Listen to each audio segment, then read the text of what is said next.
Hey guys, and welcome to Nintendo Everything. I am Easy, and today we're going to be talking about not the good South, but the bad North. You see, this game kind of popped up on the eShop all of a sudden after a Nindies highlight event, whatever you want to call it, and it kind of piqued my interest because I was looking at it and I thought, you know what, that is a very Eric sort of art style. So after kind of going to the shop and reading a little bit more into the gameplay, I thought that's not really an Eric sort of gameplay, but I'm going to try it out anyway and give you guys a bit of an impression of what I thought. To make things a bit more interesting, I decided, you know what, let's turn this into a 333 Thoughts review. So that's what we're going to do here. I'm going to play the game for 3 minutes, 30 minutes and 3 hours and give you guys impressions at those timestamps. So before we get into it, let's find out what the game is actually about. Now, unlike last week, I haven't actually played the game beforehand for this intro, so I'm just going on what I've read here, and basically what it sounds like is that it has these randomly generated islands that you're going to be defending using these troops that you can kind of place where you want. On the shores of these islands, you're going to have these boats full of Vikings rocking up and trying to cause havoc, so I think that's who you're trying to defend from. Anyway, let's play a little bit of the game here. I'm going to be back in 3 minutes and we're hopefully going to have something to talk about. Hey, hey, hey, hey, hey, hey, hey, hey, hey, hey, hey.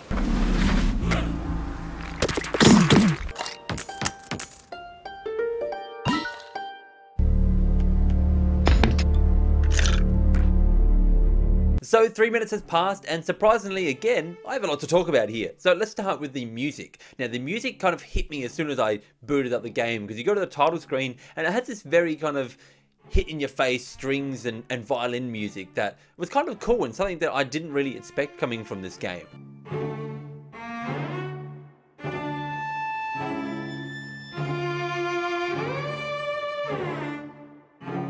But when I jumped into the gameplay, this music was just kind of stopped. That was it. There was no more. It was very much just ambient sounds of the waves hitting the shorelines, and then the troops kind of fighting each other that I heard. The sound effects of the game were rather cool and unique, because, I mean, obviously they were emphasized because there was no other sound going on, but it does make me wonder whether the choice of having no sound in there was a design choice by the developers, or whether it was something because they put so much effort into the sound effects that they really wanted you to hear that. You do get a subtle gong every time troops kind of rock up on the shore, as well as when obviously when you finish a battle you get a little bit of fanfare and music at the end of that as well, so it's not like it's completely non-existent from that point onwards. Getting into the gameplay with a little bit of a slap in the face, because I thought it was going to be just a tower defense game. I was going to place my troops wherever they go and then they were going to defend those spots, which they do, but they're also movable, so it's a bit more like an RTS game. So think of like Age of Empires or Warcraft or those sorts of games where you're actually going to be selecting troops and moving them to other locations for them to kind of hold that position and defend that spot. Now the game actually does support touchscreen controls, although in my 3 minutes of gameplay I didn't get a chance to try it, so I will be trying it at some point between my either 30 or 3 hour mark just to see what it's like. But the button controls seem to work for what they are. You basically use the L and R buttons to kind of switch between your troops, and when you're switching the game kind of gets paused almost, so it goes down to like a snail pace, so everything's almost not moving, and then you can choose troops and where you want them to move, and when you release the buttons again, obviously all the movements will take place. The back triggers there as well will kind of zoom in and out if you want a closer or further out view of the map. The gameplay has been, I guess, rather simplistic so far, but I mean, I've just kind of cracked open the can of worms. I don't expect the first worm that I pull out to be the most interesting. I'm expecting that it's really going to get a bit deeper as I get further in. I mean, at the moment I've only got 2 troops. I haven't unlocked any of the other classes like archers or upgraded any of my troops or anything yet, so I'm sure there's a lot more to come as I kind of get deeper and deeper into this game. But at the moment I've just kind of done, I guess it was a tutorial match where I've set my units, which these 2, to defend against a couple of waves incoming, which they did rather easily, and that was it. Not very clear from the gameplay footage is the fact that these houses of what you're kind of defending there, and when you defend these houses, if they're left alive at the end of a map, they're going to drop money for you to spend on upgrading your troops. I got 5 I think for the end of the first map that I did, and pumping all 5 into one troop didn't actually seem to do anything, so I'm kind of thinking that maybe something's going to happen a little bit further down the line, although I'm not really too sure yet. I don't even know if I can save the money, and maybe I should be doing that. Now I could choose between the difficulty of normal or hard, and I chose normal because I've heard this game gets rather hard later, so I didn't want to give myself any type of handicap for later on. The last thing I want to touch on here is the first thing that I actually touched on at the start of the video, and that's the art. The art is just as beautiful as I thought from the gameplay trailers, and it really has this kind of Wind Waker type of look to it. It's like if Wind Waker had a really simplistic watercolored baby. in the most non-offensive way I can put that sentence. It's very minimalist, and nothing really gets shoved in there for no reason.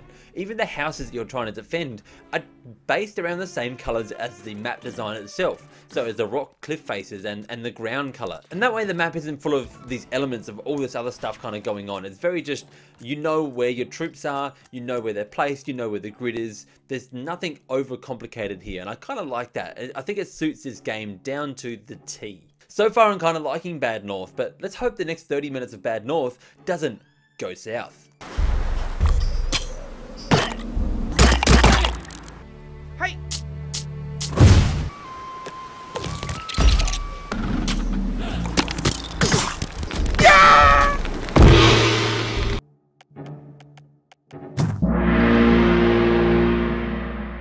30 minutes in, and I've died a total of 1 time. Yeah, I really didn't think that matches were going to be this long, but they just seem to go on for a little while. And I mean, it's not a bad thing, it's just kind of, at this point, an observation.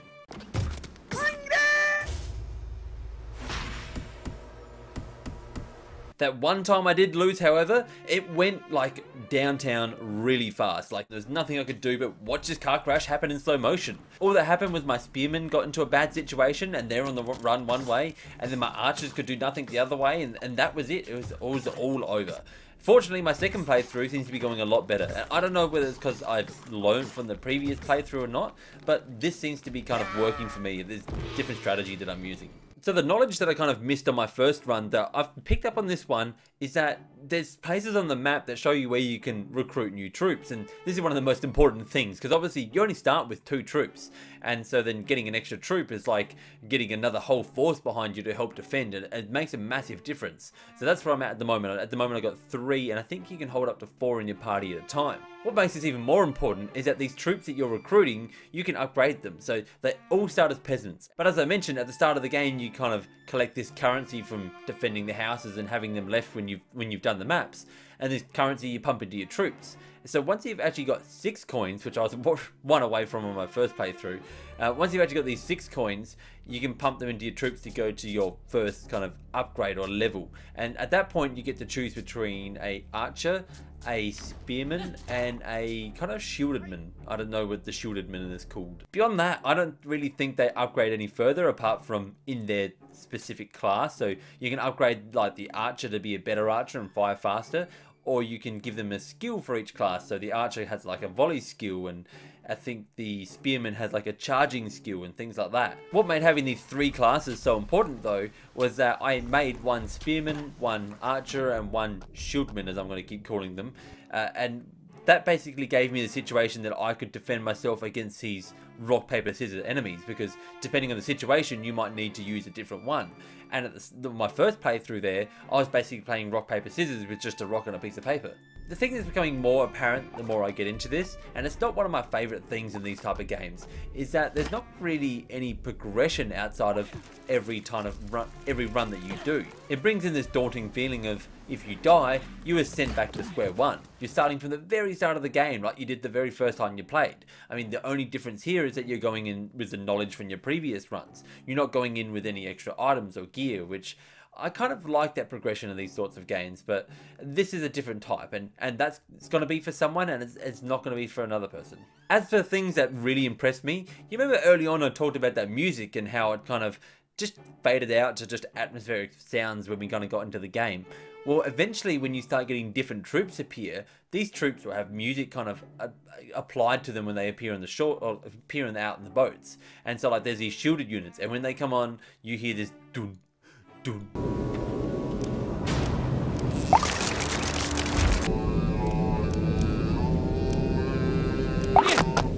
And it really kind of sets in this atmosphere of, oh god, what's coming?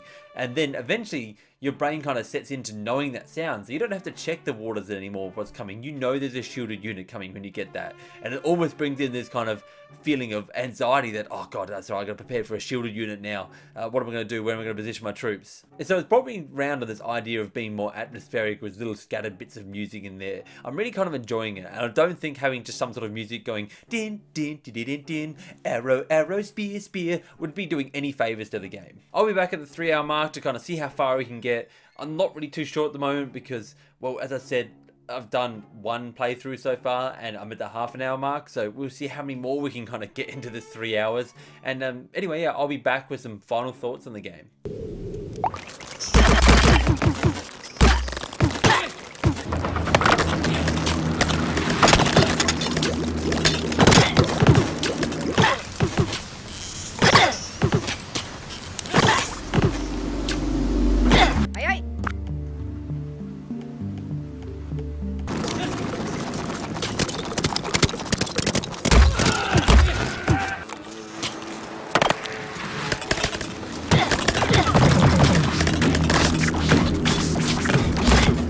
Alrighty, it's time for a death update. Since last time we spoke, I have died a total of 0 times. That's right. I don't know why that is. It's just one of those games that seems to go on for a while. I did put the game on normal difficulty, so maybe hard, I'm more likely to die a little bit quicker. But as it is now, I've only died that first initial time, and then this next playthrough just seems to just keep going. I have struggled a lot, I will mention that. It certainly wasn't easy to get where I was, and there's been many close calls, but I've made it as far as I have.